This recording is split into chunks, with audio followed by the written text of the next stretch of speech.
Selamat pagi, Shalom Bapak Ibu yang terkasih dalam Tuhan Yesus. Bersyukur pada pagi hari ini kita kembali bersama-sama datang kepada Tuhan. Kita bisa datang kepada Tuhan bersama-sama dengan seluruh keluarga. Bersyukur Tuhan sudah memberikan keluarga kepada kita, dan Tuhan sudah memberkati kita dengan kesehatan, kekuatan, sehingga kita bisa bersama-sama menikmati pagi hari ini bersama-sama dengan Tuhan. Bapak Ibu yang terkasih dalam Tuhan, mari kita akan bersama-sama masuk ke dalam saat ibadah kita pada pagi hari ini, dan kita akan bersama-sama memulai ibadah ini dengan memuji nama Tuhan. Pujian yang luar biasa. Kita datang kepada Tuhan, menyembah Tuhan, memberikan diri dipakai untuk Tuhan, menyerahkan segala hidup kita kepada Tuhan. Kami datang penuhi panggilan-Mu Tuhan.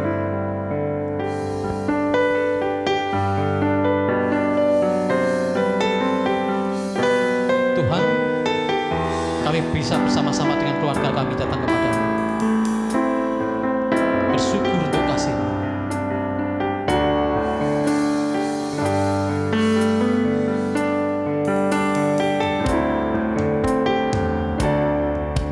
Kami datang penuhi panggilan-Mu Tuhan, dengan apa yang dapat kami berikan. Kami penuhi amanat agung-Mu, menyelamatkan jiwa yang tersesat. Kami datang penuhi panggilan-Mu Tuhan, dengan apa yang dapat kami berikan. Kami penuhi amanat agung-Mu, melayani yang lemah dan terbeban. Urapi kami Tuhan dengan kuasa Roh Suci, berikan hati yang terbeban dan penuh kasih ilahi. Penuhi kami dengan kuasa dari tempat yang tertinggi, dan teguhkan semua kesaksian.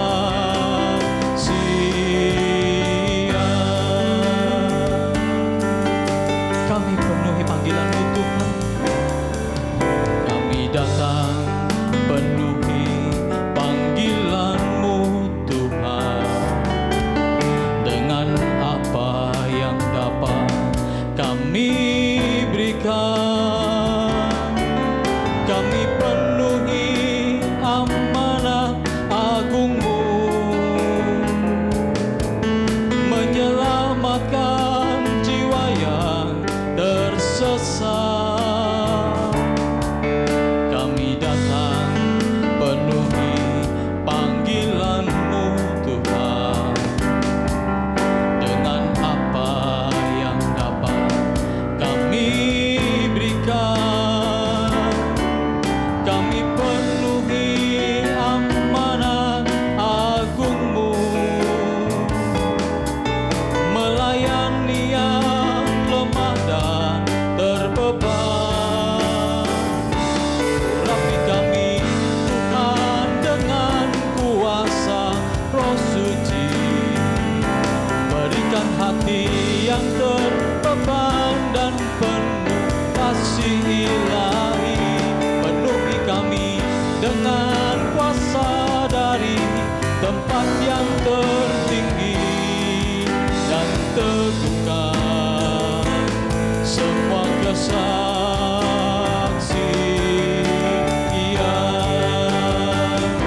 Urapi kami Tuhan dengan kuasa Roh Suci, berikan hati yang terbeban dan penuh kasih ilahi. Penuhi kami dengan kuasa dari tempat yang tertinggi, dan teguhkan semua kesaksian.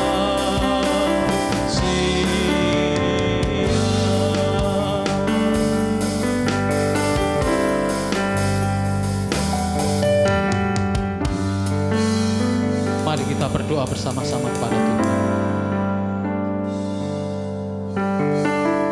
Tuhan, Bapa kami yang di surga, inilah kami Tuhan, bersama dengan keluarga kami, bersama-sama dengan seluruh jemaat Gereja Baptis Indonesia Waru ini Tuhan, datang kepadamu, memenuhi panggilan-Mu Tuhan. Inilah kerinduan kami Tuhan, untuk ingin selalu memuji nama-Mu, menyembah-Mu, memandang wajah Tuhan.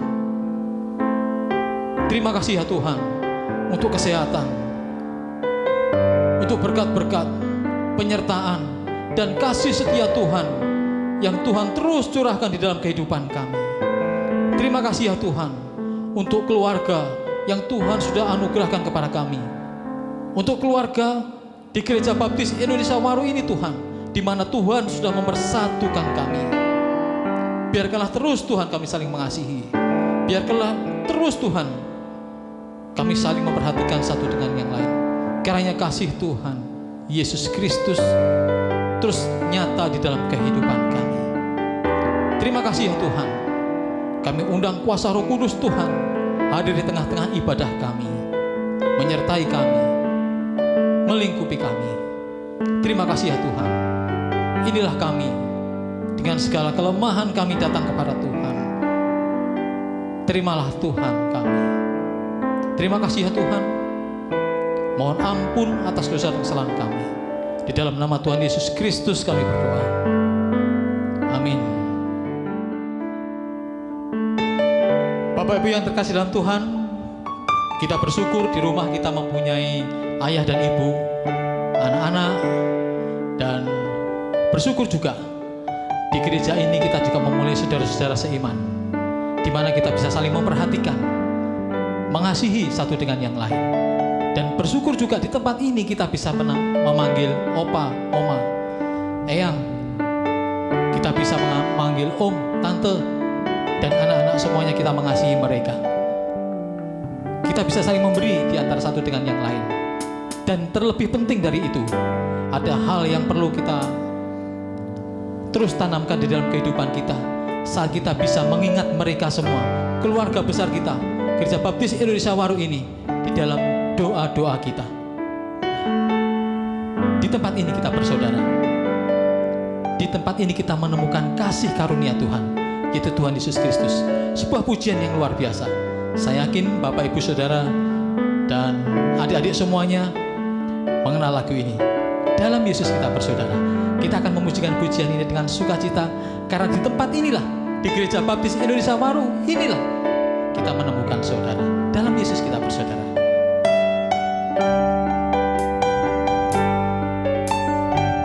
Haleluya. Dalam Yesus kita bersaudara.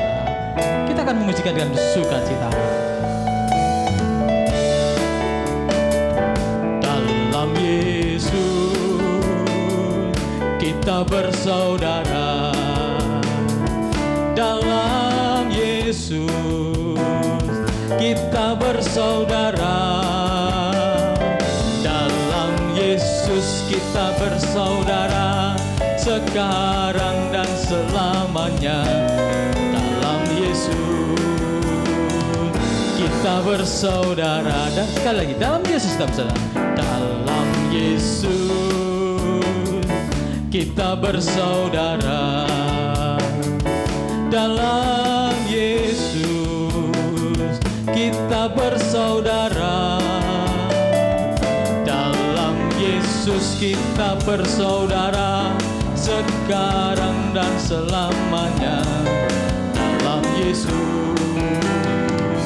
kita bersaudara. Di Gereja Baptis Waru kita bersaudara. Di Gereja Waru, amin, kita bersaudara.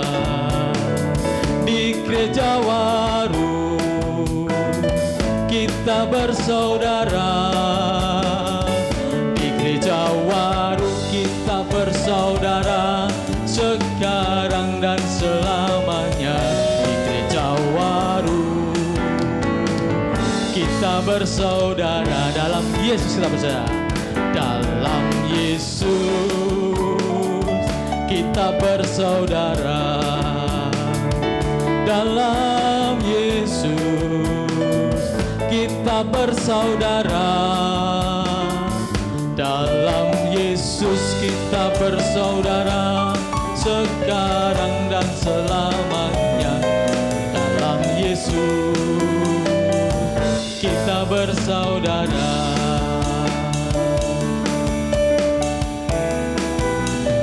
Dalam Yesus kita bersaudara. Dan selalu ada dari mereka yang menjual harta miliknya, lalu membagi-bagikannya kepada semua orang sesuai dengan keperluan masing-masing. Dengan bertekun dan dengan sehati mereka berkumpul tiap-tiap hari dalam bait Allah. Mereka memecahkan roti di rumah masing-masing secara bergilir dan makan bersama-sama dengan gembira dan dengan tulus hati. Demikian tadi firman Tuhan. Kita akan bersama-sama mendengarkan firman Tuhan yang akan disampaikan oleh Bapak Pendeta Adi dengan judul Empati dalam Kebersamaan. Untuk mempersiapkan hati kita, kita akan bersama-sama memuji nama Tuhan. Nyatakan Yesus dalammu. Firman Tuhan tidak hanya kita baca, tidak hanya kita dengar, tetapi kita melakukannya dalam kehidupan kita. Itulah bukti kesetiaan kita kepada Tuhan. Kita akan memuji bersama-sama. Nyatakan Yesus dalammu.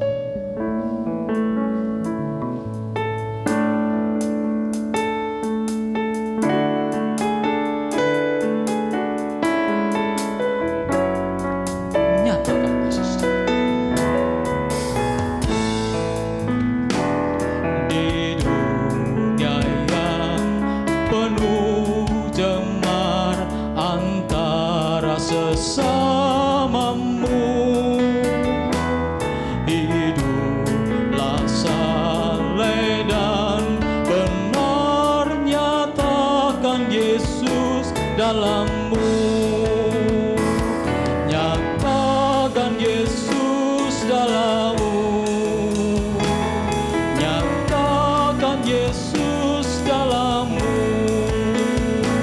Sampaikan firman dengan hati teguh, nyatakan Yesus dalammu. Hidupmu kitab terbuka, dibaca sesamamu.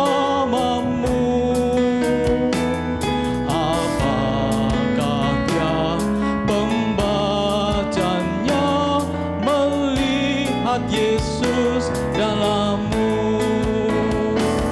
Nyatakan Yesus dalammu. Nyatakan Yesus dalammu. Sampaikan firman dengan hati teguh, nyatakan Yesus dalammu. Di surga kau kelak senang berjumpa sahabatmu. Berat hidupmu dalam terang, nyatakan Yesus dalammu. Nyatakan Yesus dalammu. Nyatakan Yesus dalammu. Sampaikan firman dengan hati teguh, nyatakan Yesus dalammu. Hiduplah kini baginya, berjiwa tetap teguh. Bimbinglah orang tercela, melihat Yesus dalammu. Nyatakan Yesus dalammu. Nyatakan Yesus dalammu. Sampaikan firman dengan hati teguh, nyatakan Yesus dalammu. Nyatakan Yesus dalammu.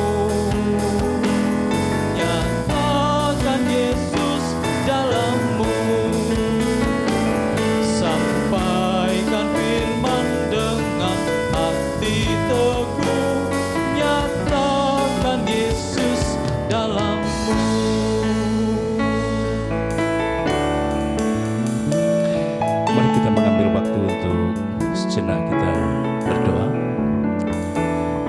Bapa yang di surga, kami menyerahkan Tuhan bagian firman Tuhan yang akan kami renungkan pada hari ini. Kami sungguh rindu biarlah sungguh kuasa Roh Kudus-Mu yang boleh berbicara kepada setiap hati kami sekalian. Kami mau serahkan Tuhan ke dalam tangan kuasa-Mu. Di dalam nama Tuhan Yesus, kami berdoa, kami bersyukur. Terima kasih Tuhan. Amin. Shalom Bapak Ibu Saudara sekalian. Minggu yang lalu kita sudah mendengar bagian firman Tuhan. Apa yang disampaikan oleh hambanya, Pendeta Royo, untuk kita belajar, untuk kita semakin kokoh dalam kesatuan. Memperingati 47 tahun ulang tahun Gereja Baptis Indonesia Waru.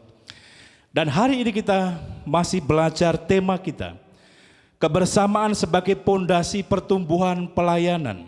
Dan di minggu ini kita akan belajar bagian firman Tuhan di dalam Kisah Para Rasul pasal yang kedua ayat yang ke-45 sampai 46. Bagian firman Tuhan yang akan mengajarkan kepada kita tentang empati dalam kebersamaan. Dalam beberapa bulan ini, ketika saya menikmati di antara pandemi ini, mau tidak mau saya harus menikmati. Bahkan ketika kemudian nanti dalam kondisi new normal, kita harus belajar bagaimana pada akhirnya kita harus bersahabat dengan kondisi yang mungkin sesungguhnya tidak mudah. Ada hal yang menarik ketika dalam masa-masa ini, bagaimana ketika kita dalam ibadah kita untuk kita lakukan secara streaming melalui media sosial. Sehingga kadangkala ada hal-hal lain yang kemudian menjadikan saya tertarik untuk kemudian melihat konten-konten yang lain. Tetapi apa yang saya temukan justru ada hal-hal yang menurut saya ada begitu banyak kerentanan-kerentanan yang pada akhirnya dapat menimbulkan keretakan-keretakan jikalau apa yang sedang terjadi, bebasnya orang memposting di media sosial. Orang begitu mudah untuk menghujat, orang begitu mudah untuk menuliskan kata-kata yang menghina dan lain sebagainya. Bahkan ada sebuah keprihatinan tersendiri. Bagaimana ketika kemudian saya menemukan konten-konten yang notabene adalah konten-konten Kristiani, tetapi ada hal yang menyedihkan bagaimana justru di situ ada sebuah perdebatan-perdebatan, ada sebuah statement-statement yang saling menjatuhkan satu dengan yang lain, sungguh memprihatinkan. Bahkan ketika saya diberikan link oleh seorang teman tentang konten persepuluhan misalnya, sekalipun saya tidak akan membahas tentang persepuluhan, tetapi saya sungguh rindu untuk setiap kita, mari kita belajar. Untuk kita melihat kembali apa yang ingin kita posting dalam kehidupan kita, termasuk konten-konten yang kemudian kita upload ke media sosial. Mari untuk kita melihat segala sesuatunya bukan tentang popularitas. Bahkan ketika kemudian hal itu berkaitan dengan kemungkinan mendapatkan penghasilan dari konten-konten itu, sehingga kita mengabaikan hal yang lain. Dari keprihatinan itu mari kita belajar, mari kita melihat kembali apa panggilan kehidupan kita sebagai orang-orang percaya. Layakkah, pantaskah ketika kehidupan kita harus mengupload konten-konten yang justru menjadi konten-konten yang tidak menjadi berkat. Kadang-kadang kita mengupload sesuatu yang sepertinya bijak, tetapi pada akhirnya justru hal itu menunjukkan ketidakbijakan dalam kehidupan kita. Apa yang sedang terjadi pada masa sekarang ini menjadi sebuah proses untuk kita kembali melihat dalam kehidupan kita. Jangan kemudian kita terjebak dengan media sosial yang seharusnya bisa kita pergunakan untuk menebarkan kebaikan dalam kehidupan kita. Media-media sosial yang dapat kita jadikan bagian untuk kita terus menyatakan kasih Tuhan, kebaikan Tuhan, bukan menjadi bagian untuk kita saling menjatuhkan dalam kehidupan kita, bukan menjadi media untuk memperdebatkan tentang ajaran yang satu dengan yang lain. Bahkan yang lebih menyedihkan ketika itu menyangkut kehidupan kegerejaan. Menjadi ujian dalam kehidupan kita. Menjadi sebuah tantangan bagi kehidupan saudara dan saya. Apakah kemudian kita juga akan terjebak untuk kita masuk dalam lingkup media sosial di mana kita bebas untuk kita mengungkapkan, untuk kita menuliskan, untuk kemudian kita menjatuhkan dan lain sebagainya. Jikalau ini menjadi kesempatan untuk kita bisa menaburkan kebaikan, kenapa harus sesuatu yang tidak baik yang harus kita taburkan? Mari kita belajar dari kehidupan jemaat mula-mula. Dalam bagian firman Tuhan, kita belajar tentang empati dalam kebersamaan. Dalam bagian firman Tuhan di dalam Kisah Para Rasul pasal yang kedua, ayat yang ke-45 sampai ayat yang ke-46. Bagian firman Tuhan dikatakan, dan selalu ada dari mereka yang menjual harta miliknya, lalu membagi-bagikannya kepada semua orang sesuai dengan keperluan masing-masing. Dengan bertekun dan dengan sehati, mereka berkumpul tiap-tiap hari dalam bait Allah. Mereka memecahkan roti di rumah masing-masing secara bergilir dan makan bersama-sama dengan gembira dan dengan tulus hati. Ada sebuah gambaran yang jauh lebih indah dari apa yang kita lihat dari kehidupan jemaat mula-mula. Ada empati yang sungguh luar biasa dalam kehidupan mereka. Jikalau prinsip-prinsip kehidupan jemaat mula-mula dapat kita ambil dalam kehidupan kita. Kalau kehidupan kita bisa menjadikan media sosial menjadi sarana untuk kita menaburkan kebaikan. Kenapa? Kita justru memilih sesuatu yang tidak baik untuk kita upload. Sesuatu yang sepertinya hanya mengejar orang-orang yang menonton, menyukai dan lain sebagainya. Bagian firman Tuhan mengajarkan bagaimana empati dalam kehidupan kita menjadi bagian yang penting untuk kita perhatikan, untuk kita membangun kehidupan kebersamaan dalam kehidupan kita sekalian. Dalam ayat yang ke-45 dari Kisah Para Rasul pasal yang kedua, dan selalu ada dari mereka yang menjual harta miliknya, lalu membagi-bagikannya kepada semua orang sesuai dengan keperluan masing-masing. Apa yang dituliskan dalam bagian firman Tuhan tentang kehidupan jemaat mula-mula, mereka yang telah menjadi percaya, mereka bertekun, mereka membangun kesatuan dalam kehidupan mereka. Bahkan dalam ayat yang ke-45 dikatakan, dan selalu ada dari mereka yang menjual harta miliknya, lalu membagi-bagikannya kepada semua orang sesuai dengan keperluan masing-masing. Sungguh luar biasa. Apakah prinsip ini dapat kita terapkan dalam kehidupan kita? Ketika saudara dan saya tidak mungkin menjual seluruhnya kemudian membagi-bagikannya. Paling tidak ada hal-hal yang dapat saudara dan saya lakukan. Ketika saudara bisa membagikan sesuatu yang memberkati orang. Ketika ucapan, ketika konten-konten di media sosial bisa menjadi berkat bagi semua orang, bagi banyak orang. Mengapa kadang kita justru memilih sesuatu yang tidak menjadi berkat bagi banyak orang? Konten-konten yang terkadang menimbulkan perdebatan, konten-konten yang terkadang justru menimbulkan perpecahan, baik internal kegerejaan maupun interdenominasi yang ada dalam kehidupan kita. Apa yang kita lihat, dan selalu ada dari mereka yang menjual harta miliknya. Selalu ada menunjukkan bahwa apa yang mereka lakukan tidak hanya sekali atau dua kali. Tetapi setiap ada orang yang membutuhkan, maka mereka akan mempersembahkan apa yang mereka miliki untuk dibagikan kepada mereka yang berkekurangan. Empati yang mereka tunjukkan adalah ketika mereka melihat ada di antara mereka yang hidup dalam berkekurangan. Dalam konteks ini memang berbicara tentang pemenuhan kebutuhan kehidupan.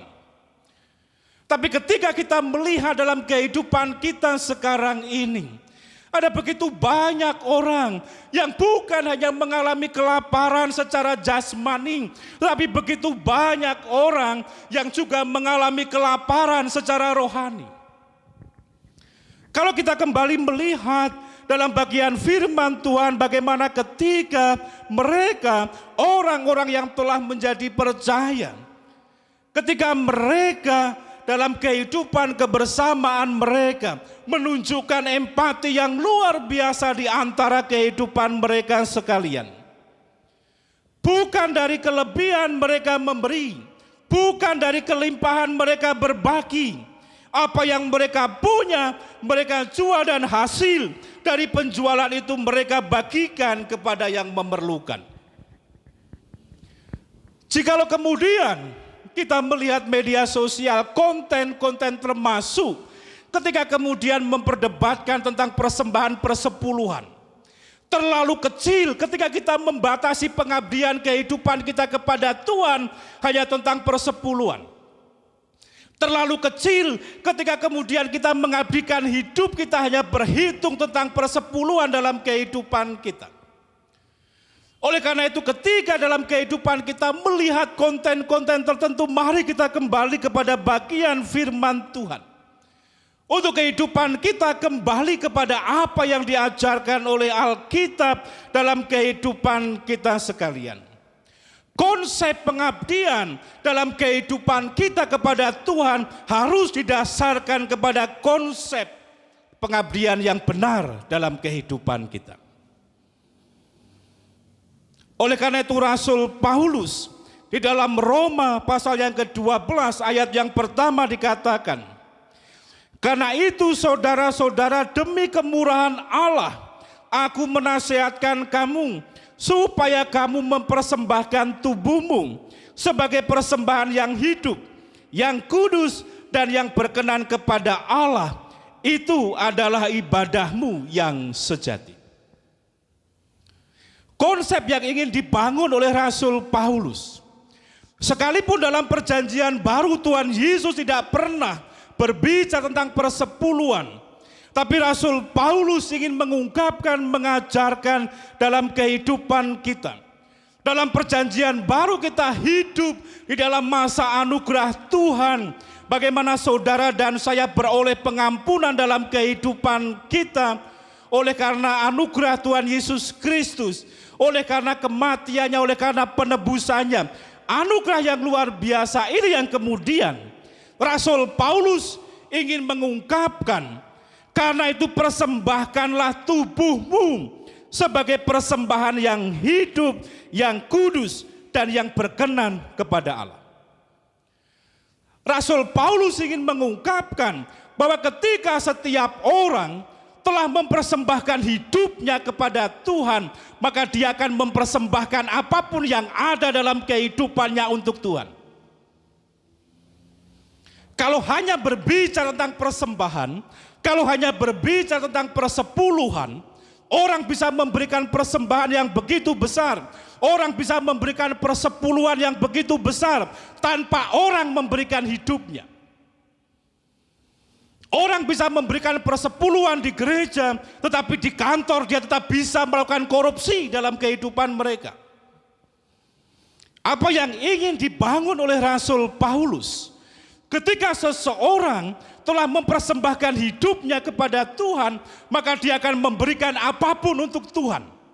Jangankan persepuluhan, apapun yang mereka miliki, ketika mereka melihat bagian pekerjaan Tuhan yang harus ditopang, maka mereka akan melakukan. Terlalu sempit ketika kita kemudian memperdebatkan, haruskah orang Kristen memberi persepuluhan? Kita hidup sebagai orang percaya. Alkitab kita, Alkitab yang tertulis dalam perjanjian lama dan perjanjian baru. Tidak bisa kita hanya mendasarkan kepada perjanjian baru dengan mengesampingkan perjanjian lama. Atau sebaliknya. Ini penting. Empati dalam kehidupan kita tentang pengabdian dalam kehidupan kita kepada Tuhan melalui gereja. Ketika kemudian di lapangan kita menemukan praktek-praktek persepuluhan untuk hamba-hamba Tuhan, tidak semuanya seperti itu. Apakah kemudian kesalahan dari beberapa hamba Tuhan, beberapa gereja, untuk kemudian menyalahkan semua gereja yang ada? Mari kita kembali melihat bagaimana kehidupan jemaat mula-mula. Mereka tahu betul tidak semua dari mereka berasal dari kehidupan orang-orang yang berada. Tidak semua dari mereka adalah orang-orang percaya dengan kekayaan yang luar biasa. Ada mereka yang punya, tetapi juga ada di antara mereka yang tidak memiliki apapun dalam kehidupan mereka.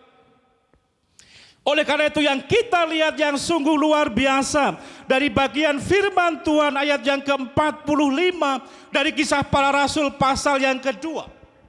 Dan selalu ada dari mereka yang menjual harta miliknya, lalu membagi-bagikannya kepada semua orang sesuai dengan keperluan masing-masing. Ketika kita berbicara tentang persembahan, ketika kita berbicara tentang pengabdian, ketika kita berbicara tentang persepuluhan yang kita persembahkan melalui gereja Tuhan, bahwa kita melihat gereja dengan tanggung jawabnya, gereja dengan misinya. Gereja membutuhkan pembiayaan dan itu yang menjadi bagian dalam kehidupan kita. Termasuk bagaimana ketika gereja ini melihat ada anggota-anggota gereja yang perlu dibantu, perlu ditopang, kita mengerjakan itu dalam kehidupan kita. Sehingga apa yang kita lihat, apa yang dituliskan dalam bagian firman Tuhan, apa yang ditekankan oleh Rasul Paulus, persembahkanlah tubuhmu sebagai persembahan yang hidup, yang kudus, dan yang berkenan kepada Tuhan.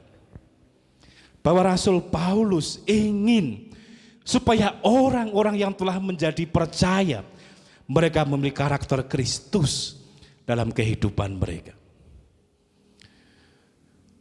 Mereka tidak hanya mempersembahkan uang mereka, tetapi mereka mempersembahkan seluruh hidup mereka, karakter, watak dalam kehidupan mereka.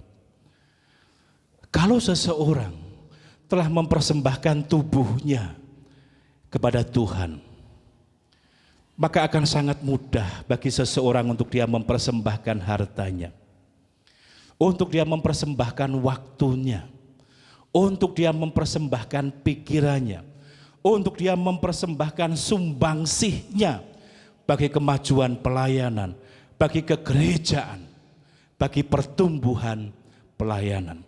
Bahkan orang-orang yang sudah mempersembahkan hidupnya kepada Tuhan, dia akan mengabaikan penilaian-penilaian dari manusia. Karena mereka tahu betul apa yang mereka kerjakan, apa yang mereka lakukan adalah ungkapan syukur dalam kehidupan mereka kepada Tuhan. Apa yang dituliskan dalam Kisah Para Rasul pasal yang kedua ayat yang ke-45, empati dalam kehidupan mereka. Ketika mereka melihat ada orang-orang yang perlu ditopang, mereka digerakkan hati mereka. Bahkan mereka menjual apa yang mereka miliki, kemudian mereka bagi-bagikan kepada mereka yang memerlukan. Pengorbanan dalam kehidupan mereka, pengorbanan yang luar biasa. Pengorbanan yang tidak mereka lakukan untuk mencari pujian, tetapi pengorbanan yang mereka lakukan adalah pengorbanan oleh karena kesadaran dalam kehidupan mereka bahwa ini adalah panggilan Tuhan dalam kehidupan mereka, untuk mereka saling menguatkan, untuk mereka saling menopang, untuk mereka saling menguatkan dalam kehidupan mereka. Terlebih dalam kehidupan orang-orang percaya pada waktu itu pun bukanlah sesuatu yang mudah. Kalau kita melihat dalam pasal-pasal selanjutnya dari kisah para rasul, kita pun melihat bagaimana mereka mengalami aniaya yang luar biasa. Sampai kemudian mereka disebut Kristen. Oleh karena apa? Oleh karena mereka orang-orang yang bertahan di dalam iman kepada Tuhan Yesus. Kemudian Rasul Paulus di dalam 2 Korintus pasal yang ke-8 ayat 1 sampai ayat yang ke-3. Rasul Paulus memberikan gambaran kepada jemaat di Korintus. Bagaimana kehidupan jemaat di Makedonia. Mereka yang hidup dalam penderitaan, mereka yang hidup dalam aniaya, mereka hidup dalam kemiskinan, tetapi mereka adalah jemaat yang kaya dalam kemurahan. Mereka selalu digerakkan untuk memberi, digerakkan untuk mempersembahkan yang terbaik melalui pelayanan rasul-rasul dalam kehidupan mereka. Mereka merindu untuk menopang pelayanan supaya pemberitaan kabar baik senantiasa dinyatakan. Oleh karena itu, terlalu sempit, terlalu picik ketika kemudian dalam kehidupan kita memperdebatkan, haruskah orang Kristen memberi persepuluhan? Mari kita melihat kehidupan jemaat mula-mula. Mereka hidup dalam kehidupan perjanjian baru. Apa yang mereka berikan jauh melebihi 1/10 dari apa yang mereka punyai. Bahkan ketika mereka menjual apa yang mereka miliki, mereka kemudian menjadikan hasil penjualan itu untuk menopang yang lainnya. Tidak kemudian mereka mengambil 1/10 baru dibagi. Alkitab tidak menuliskan itu. Sehingga ketika kemudian dalam kehidupan kita terjebak kepada diskusi-diskusi di media sosial berkenaan dengan haruskah orang Kristen memberi persepuluhan, mari kita belajar dari kehidupan jemaat mula-mula. Apa yang dikatakan oleh Rasul Paulus? Mempersembahkan hidup. Jikalau seseorang sudah mempersembahkan hidupnya bagi Tuhan, maka akan sangat mudah untuk dia mempersembahkan apapun yang ada di dalam kehidupannya untuk Tuhan. Yang kedua, di dalam ayat yang ke-46 bagian A, Kisah Para Rasul pasal yang kedua ayat yang ke-46 bagian A dikatakan, dengan bertekun dan dengan sehati mereka berkumpul tiap-tiap hari dalam bait Allah. Yang pertama kita bisa belajar bagaimana empati dalam kehidupan mereka terbangun sangat kuat. Mereka memiliki empati yang sangat kuat di antara kehidupan mereka. Untuk mereka saling mencukupkan satu dengan yang lain. Untuk mereka mengorbankan apa yang mereka miliki untuk kebaikan orang lain. Yang kedua, ayat yang ke-46 bagian A, dengan bertekun dan dengan sehati mereka berkumpul tiap-tiap hari dalam bait Allah. Mereka sangat berantusias berkumpul untuk bersekutu di bait Allah. Dan dikatakan sehati. Hal ini menunjukkan bahwa antusias mereka untuk berkumpul dalam bait Allah sangat ditopang oleh kesatuan hati mereka untuk bertumbuh bersama.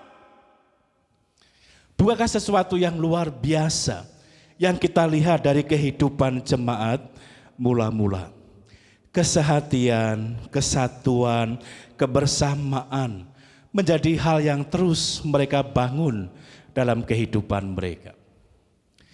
Akan sungguh indah ketika hal ini terjadi dalam kehidupan kegerejaan kita pada masa sekarang ini. Di antara begitu banyak kerentanan yang terjadi, ketika setiap kita memiliki empati satu dengan yang lain, ketika kehidupan kita memiliki kepedulian satu dengan yang lain, kemudian ketika kehidupan kita membangun ketekunan dalam kehidupan kita, bahkan dikatakan dan dengan bertekun dan dengan sehati, hati mereka berkumpul tiap-tiap hari dalam bait Allah.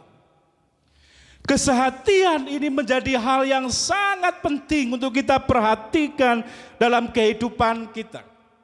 Bahwa ketika mereka datang ke bait Allah, mereka tidak memiliki tujuan-tujuan lain di luar keinginan mereka untuk mereka bertumbuh bersama, untuk mereka saling menguatkan satu dengan yang lain dalam kehidupan mereka. Kesehatian mereka ketika mereka datang ke bait Allah, kerinduan untuk belajar, kerinduan untuk mengenal Allah, kerinduan untuk bertumbuh bersama di dalam Allah dalam kehidupan mereka. Ketika setiap kehidupan kita, setiap kita hadir dalam persekutuan, kita hadir dalam kehidupan bergereja, kita datang dengan satu kerinduan untuk kita bertumbuh, kerinduan untuk kita semakin akrab satu dengan yang lain. Ketika kerinduan itu tumbuh menjadi sebuah kesehatian dalam kehidupan kita, betapa luar biasanya, betapa indahnya kehidupan kebersamaan dalam kehidupan kita, betapa indahnya kehidupan kegerejaan dalam kehidupan kita. Ketika tidak ada tujuan-tujuan lain di luar tujuan-tujuan untuk bertumbuh, mengenal Tuhan, mengenal sesama, mengasihi sesama, berempati terhadap sesama. Tidak akan pernah ada orang yang merasa diasingkan di dalam gereja. Tidak akan ada orang yang merasa tersakiti di dalam gereja. Tidak akan ada orang yang kemudian undur, yang kemudian menjelek-jelekkan nama gereja. Jikalau kerinduan kita, kerinduan yang sama untuk mengenal Tuhan, bertumbuh dalam kebersamaan dalam kehidupan kita. Yang ketiga, di dalam ayat yang ke-46 bagian B, mereka memecahkan roti di rumah masing-masing secara bergilir dan makan bersama-sama dengan gembira dan dengan tulus hati. Yang ketiga, ada antusias untuk berkumpul dan bersekutu, tidak terhenti di bait Allah, tetapi mereka juga menjadikan rumah mereka sebagai tempat untuk berkumpul dan bertumbuh dalam keimanan mereka. Bait Allah belumlah cukup bagi mereka untuk mereka menjadikan tempat berkumpul, bersekutu bersama. Mereka menjadikan rumah mereka masing-masing untuk mereka membangun persekutuan dalam kehidupan keluarga mereka. Mereka membangun kelompok-kelompok dalam kehidupan mereka untuk mereka terus bertumbuh dalam kehidupan mereka. Bahkan dikatakan mereka memecahkan roti di rumah masing-masing secara bergilir dan makan bersama-sama dengan gembira dan dengan tulus hati. Apa yang mereka lakukan ketika mereka membuka rumah mereka untuk mereka bertumbuh bersama, membuka rumah mereka untuk berkumpul, untuk belajar firman Tuhan, untuk bersekutu, untuk berdoa. Mereka lakukan dengan ketulusan, mereka lakukan dengan kegembiraan, mereka lakukan dengan kesukaan. Sungguh luar biasa ketika kita melihat apa yang dilakukan oleh kehidupan jemaat mula-mula ini. Ketika sekarang saudara dan saya, kita beribadah di rumah dalam kehidupan kita sekarang ini. Sungguhkah kesempatan ini menjadi kesempatan untuk saudara dan saya belajar firman Tuhan dengan lebih sungguh?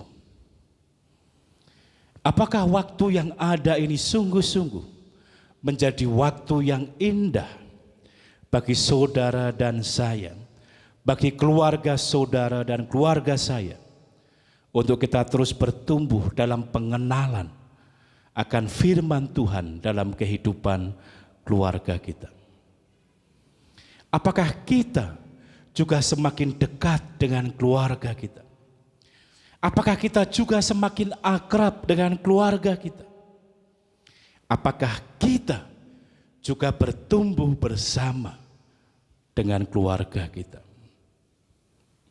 Ketika jemaat mula-mula, mereka membuka rumah mereka untuk berkumpul, bersekutu, memecahkan roti, makan bersama, berdoa bersama. Jikalau sekarang saudara dan saya harus berada di rumah, sekalipun sekarang kita tidak membuka pintu kita untuk orang lain oleh karena protokol kesehatan, tetapi apakah kita mengalami pertumbuhan iman dalam kehidupan kita? Apakah kita bertumbuh dalam kebersamaan dalam kehidupan keluarga kita? Apakah kita mengalami pembaharuan bersama dengan keluarga kita? Atau semua berlalu begitu saja dalam kehidupan kita? Empati yang diajarkan dalam kehidupan jemaat mula-mula, mengajarkan dalam kehidupan saudara dan saya, dalam kehidupan kita, untuk kita belajar menghargai, menghormati, mengasihi, melihat orang-orang lain dalam kehidupan kita sekalian. Bapak Ibu Saudara sekalian, dalam kebersamaan dibutuhkan begitu banyak hal untuk menjadikan kebersamaan itu menjadi kebersamaan yang saling membangun satu dengan hal yang lain. Hal yang dapat kita lihat dari kehidupan jemaat mula-mula, ketika mereka memiliki empati yang kuat, ketika mereka bisa menempatkan diri mereka kepada kondisi orang lain, mereka belajar untuk mereka sungguh-sungguh menghargai orang lain. Mereka belajar untuk mengasihi orang lain. Oleh karena itu, ketika empati dalam kehidupan kita tumbuh dalam setiap diri kita, maka itu akan mendorong kita untuk lebih menghargai, untuk lebih menghormati, untuk lebih mengasihi, untuk mendukung orang lain di dalam kehidupan kita sekalian. Kembali apa yang saya katakan di depan, ketika kita melihat media sosial, mari untuk kita bijak menjadikan media sosial ini. Ketika saudara dan saya dapat mengupload konten-konten yang menjadi berkat bagi orang lain, lakukanlah. Dan ketika kita kembali kepada kehidupan keluarga, kepada kehidupan kegerejaan kita, mari untuk kita membangun empati kita, untuk kita saling menguatkan, kita saling meneguhkan, kita dasarkan kepada satu tujuan yang sama. Bagaimana ketika jemaat mula-mula dikatakan dan selalu ada dari mereka yang menjual harta mereka. Kemudian dalam ayat yang ke-46, dengan bertekun dan dengan sehati mereka berkumpul tiap-tiap hari dalam bait Allah. Kerinduan mereka untuk mengenal Allah lebih sungguh. Dan bukti dari pengenalan mereka adalah ketika mereka menyatakan itu dalam kehidupan kebersamaan mereka melalui empati dalam kehidupan mereka sekalian. Belajarlah untuk berempati terhadap orang lain, sehingga tidak akan terlalu mudah bagi kehidupan saudara dan saya untuk menyalahkan, untuk menghakimi siapapun. Tapi empati itulah yang mengajarkan saudara dan saya untuk lebih mengasihi, lebih menghargai, lebih menghormati orang lain dalam kehidupan saudara dan saya. Dan empati inilah yang akan memperkokoh kebersamaan dalam kehidupan kita. Memperkokoh kesatuan di dalam kehidupan kita sekalian. Mari kita berdoa. Bapa Surgawi, kami sungguh rindu Tuhan, untuk kami ditumbuhkan dalam empati kami, ditumbuhkan dalam kepedulian kami, untuk kami disadarkan panggilan dalam kehidupan kami, tujuan-tujuan ibadah dalam kehidupan kami, untuk kami saling membangun satu dengan yang lain dalam kehidupan kami, untuk kami belajar mempersembahkan hidup kami bagi Tuhan, maka akan sangat mudah untuk kami mempersembahkan apapun dalam kehidupan kami sekalian. Kami terus merindukan setiap jemaat Tuhan. Kami terus menyerahkan setiap pribadi. Kami terus berdoa bagi setiap keluarga. Kami terus berdoa bagi jemaat Tuhan sekalian.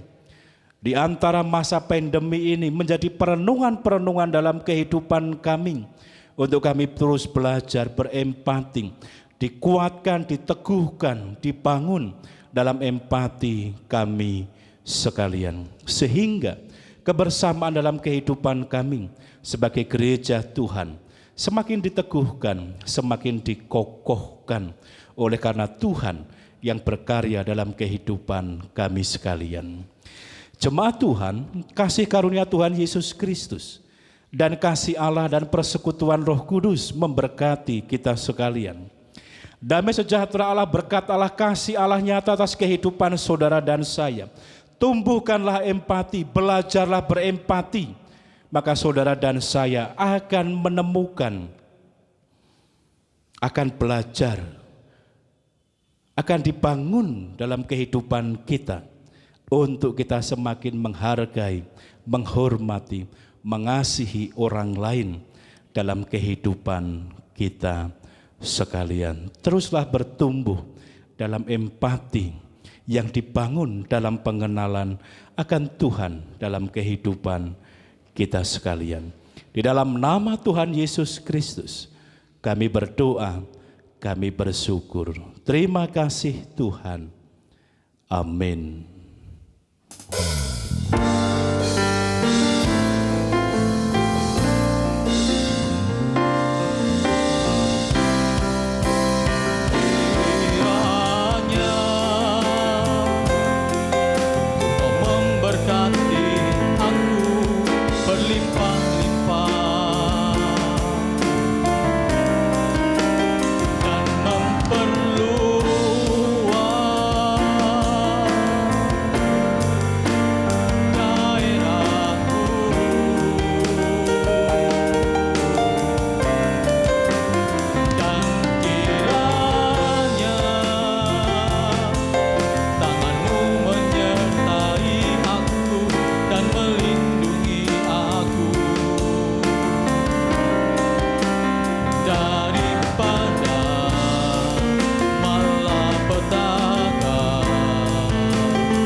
Terima kasih.